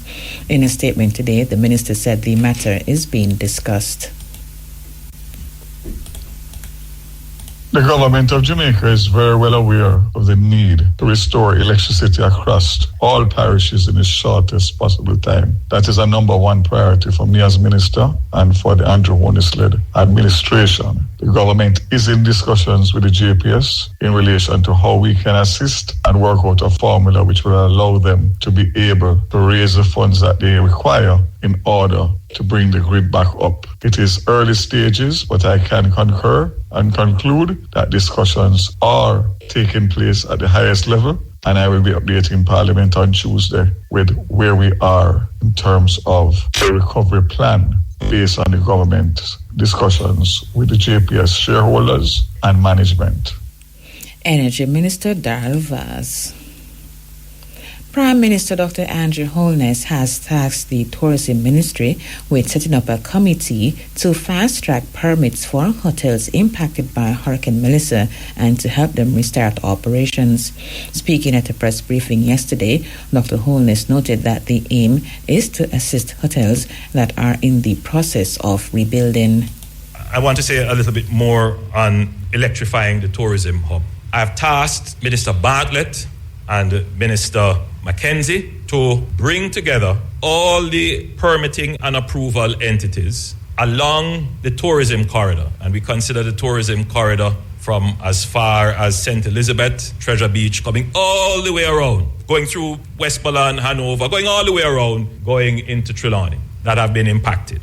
So all of those parish councils and all the other entities that are responsible for permitting and approvals, for them to create a fast-track committee to give approvals to all the hotels that are deciding and are now in the process of rebuilding.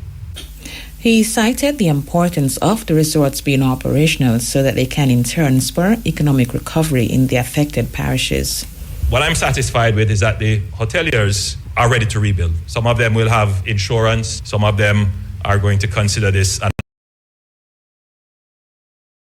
and I say to the tourism sector, get ready. I suspect you are already, but we are here to support you to get back on your feet bigger and better. We want to get the tourism sector moving. This same principle will be applied to other businesses, but what we want to do is just to get the tourism stuff out of the way because that's quick, and then we will apply that same principle. So the tourism resilience corridors I have defined, starting from Treasure Beach in St. Elizabeth, going all the way around to Falmouth in Trelawney, they will be the beneficiary of an accelerated permitting and approvals process to get them started, along with, of course, having electricity.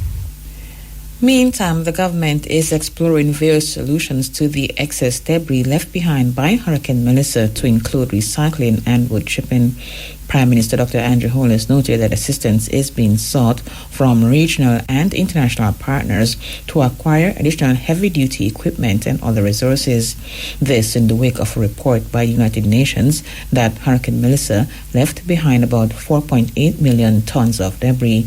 Speaking at a press briefing yesterday, Dr. Holness noted that the National Solid Waste Management Authority has been doing a good job so far with removal despite limited resources. We have about 4.8 million metric tons of debris. I would say just round that up to 5 million metric tons of debris. Let me put that into context. That is about 480,000 standard truckloads to move.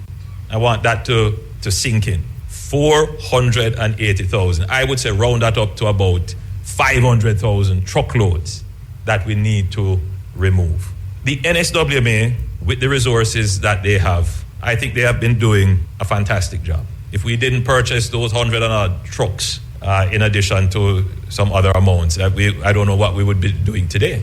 Communities all over Jamaica that have been badly affected are now at risk of potential health hazards. He said government has started the emergency procurement of heavy-duty trucks. We have started a process of emergency procurement. We need as many trucks as we can get. So we have started to look in the commercial trade here. I have asked President Ali and Prime Minister Motley to see what they have in their jurisdiction that we can purchase or could be loaned or granted to us. Prime Minister Motley has kindly offered us 4 compactor trucks, which would be of great help to us. And we have asked the government of China to support us in this regard as well, with heavy equipment, trucks, compactors, bulldozers, and so forth, to help us with this huge problem of debris management. Dr. Holness assured that all is being done to properly manage the debris crisis. So I want to give hope to the people of Jamaica that though this figure of almost 500,000 truckloads is daunting and far greater than we have ever faced, because the challenge is not just to move the debris. Where do you store it? And how do you store it safely? And so we are examining all the options, including recycling, using the wood chippers to reduce the wood, including having a structured approach to the recovery of scrap metals and other such strategies to make sure that we can properly manage this debris. But objective number one is to move the debris out of the space where people are living. Prime Minister Dr. Andrew Holness. The National Housing Trust NHT is now accepting applications for a series of disaster relief initiatives implemented to support contributors and mortgagors whose homes and livelihoods were affected by the passage of Hurricane Melissa. The initiatives include the Hurricane Relief Loan, the Special Disaster Grant, and the moratorium on mortgage payments. The NHT says together they form a comprehensive framework to ease the financial burden faced by families as they begin rebuilding. Natalie Campbell reports. Through the Hurricane Relief Loan Facility, homeowners, including contributors, NHT mortgages, and former mortgagers, may access up to $3.5 million at an interest rate of 2% to effect home repairs or improvements to strengthen homes against future disaster. The loan was also designed to help mortgagers supplement insurance arrangements, such as financing the 2% insurance excess required. Applicants must also be current NHT contributors aged 18 to 70 and listed on the property title. Contributors may also apply for a loan on behalf of an immediate family member whose home was damaged. Loan applicants will have up to 20 years or age 70, whichever comes first, to repay the loan, and includes a 6-month payment moratorium. The NHT has also made available a special disaster grant to provide additional relief to contributors and mortgages impacted and who can demonstrate significant need. The grant offers up to $500,000 to repair homes damaged by Hurricane Melissa. It may also be used to supplement the Hurricane Relief Loan, cover the 2% insurance excess, or provide support where insurance coverage is insufficient. Priority consideration will be given to contributors unable to afford a loan, contributors who can only finance part of the repairs, those assisting immediate family members, pensioners whose homes or solar systems financed under the NHT Smart Energy Grant were damaged. Consideration will also be given to former contributors willing to regularize their contribution status. Meanwhile, the NHT is offering an automatic 6-month moratorium to mortgages in the 7 most adversely affected parishes: Manchester, St. Elizabeth, Westmoreland, Hanover, St. James, Trelawney, and St. Anne. The moratorium allows for a temporary case-by-case basis. In addition to the disaster relief initiatives, the NHT has activated its comprehensive homeowners insurance arrangements. Mortgages whose properties were damaged by Hurricane Melissa are encouraged to submit peril insurance claims by January 15 next year. Submissions must include a completed peril insurance claim form, an estimate of the damage, photographs of the damage, valid identification. Claims may be submitted at any NHT branch office. To further support affected contributors, the NHT will conduct targeted outreach across impacted communities, including mobile unit visits and pop-up locations, to ensure easy access to information and assistance. Reporting for Area FM News, I am Natalie Campbell. More than 17,000 household damage assessments have been done so far. Minister of Labour and Social Security Pernell Charles Jr. stated that the assessments are still ongoing. Speaking at a press briefing this morning, Mr. Charles explained that affected persons can utilize a self-report tool on the ministry's website, but noted that assessments are being conducted in order of priority. What we are seeking to do as a collective, as a team, is unprecedented. And so far, despite all the challenges, as at November 19th, our team has completed more than 17,000 household damage assessments. And as we speak, we are now doing more assessments. We have the expanded team, including staff and volunteers, targeting the assessments in order of priority. As I said, priority 1 is to assess the occupants of shelters across the country. 2 is to move to any unofficial shelters, because there are spaces such as churches and other homes where persons accommodated others. 3 is to move to the highly affected areas, particularly where you have significant amount of totally destroyed homes. And then on down the line, including our self-reporting. And that tool for self-reporting is first of its kind here in Jamaica. It's a web-based self-reporting tool that will be deployed through our website, mlss.gov.jm.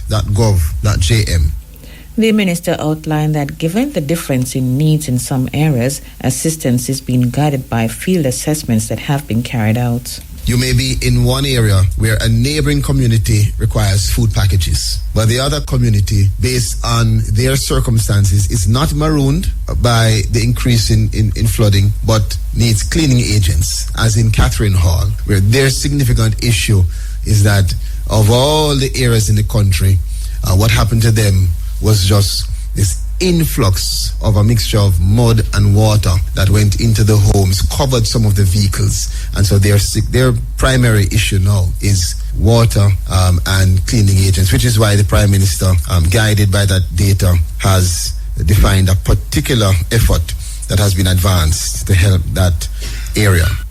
Minister of Labour and Social Security Pernell Charles Jr. The Jamaica Salvage Association is urging residents in hurricane-affected areas to exercise extreme caution when handling salvaged items, particularly food. Salvage refers to the process of recovering and making usable items that have been damaged or affected by disasters such as floods or storms. While some materials can be restored, others may pose serious health risk if used improperly. President and Chief Executive Officer Agri Palmer highlighted the dangers of puffy or damaged tins, warning that such items should never be consumed or used in any way. He also cautioned against using items coated with foreign substances, which could indicate contamination. There are situations where we might have tinned goods that were experienced some distress. If we notice that a tin is puffed, that means that it seems swollen. We know that that is something that should not be consumed, or that the condition of the product inside the tin is now suspect. So if the tin is puffy, that means you notice it's distended a bit, then it should not be used, whether for consumption or otherwise, because there are other chemical activities that could have happened which would have caused it to be like that. So if we notice it's distended, it should not be used. If we notice that it is coated with anything that seems foreign, there should be caution applied, because the foreign item could be some kind of cross-contamination from poisonous substances or things that could bring harm, especially where you have children around. We have to be very careful. Mr. Palmer noted that while it is understandable that residents may feel the urge to use whatever is available after the hurricane, he stressed that such items can pose health risks. In our communities, I know in St. Elizabeth and Westmoreland, some parts of Trelawney especially, St. James as well, where things are really desolate, there is the tendency to, out of desperation, use items that are suspect. And that might, in the terms of food, it might solve the problem initially of hunger, but it could precipitate a problem that would be dangerous and health-threatening. President and CEO of the Jamaica Salvage Association, Agri Palmer, he was speaking at a virtual meeting of the Transport Operators Development Sustainable Services TODS yesterday. The Southern Regional Health Authority has called on members of the public to desist from attacking vector control workers while carrying out their duties. The call comes against the background of the stoning of a vector control team in Charlotte St. Elizabeth on Tuesday. Markila Rumble reports. The SRHA says the team stopped to address a machine malfunction when one team member was struck on the shoulder by a stone. Another team member was then hit, and the team retreated after observing additional stones being thrown at them. 2 team members suffered physical injuries and pain and had to seek medical attention. The matter was reported to the police. The SRHA is reminding the public that vector control workers are properly identified by uniforms and identification cards and operate from marked Ministry of Health and Wellness vehicles. The chemical used in the fogging process is certified and approved for use and is safe to operate or be applied around an environment with residents. Additionally, the team has ramped up its environmental health activities to minimize adverse health-related outcomes in the parish. The workers have been doing health education, inspections, activities and assessments in areas of food safety, wastewater management, water quality monitoring, vector control, that is fogging, oiling, and general sanitation. Reporting for IRFM News, I am Markila Rumble. In other news, a child has died following a motor vehicle incident involving a Jamaica Urban Transit Company JUTC bus in Vineyardtown, Kingston this morning. Dead is 10-year-old Shamar Shaw. According to police reports, at about 7:20 a.m., the child was struck by the bus along 4th Avenue in Vineyardtown. The police were alerted and the boy was found suffering from head injuries. He was taken to hospital where he was later pronounced dead. In a statement today, the JUTC confirmed the incident, noting that the matter is now the subject of a police investigation with the full support and cooperation of the JUTC. The company expressed deep regret in the unfortunate incident and sent the sincerest condolences to the boy's family. The JUTC also pledged professional counseling support for the driver and any other affected team member and appealed to the public for patience as investigations are carried out. The company also requested that citizens be empathetic and supportive to staff, as such events may trigger severe anxiety and trauma.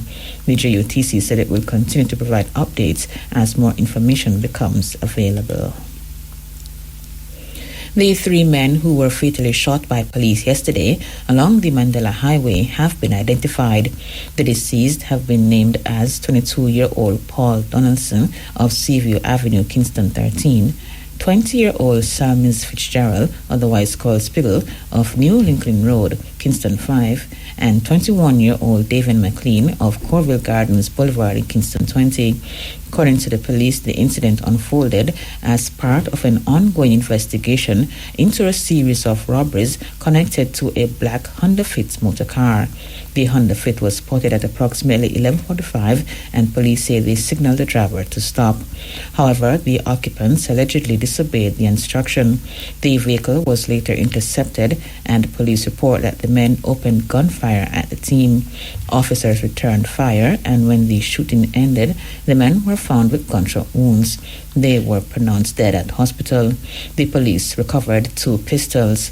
Acting Assistant Commissioner of Indicom, Hamish Campbell, said the officers involved will be brought in for interviews as witnesses in short order.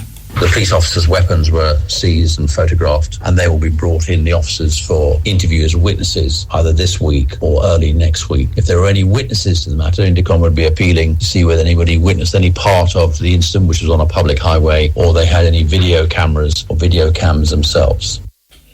Assistant Commissioner of Indicom, Hamish Campbell.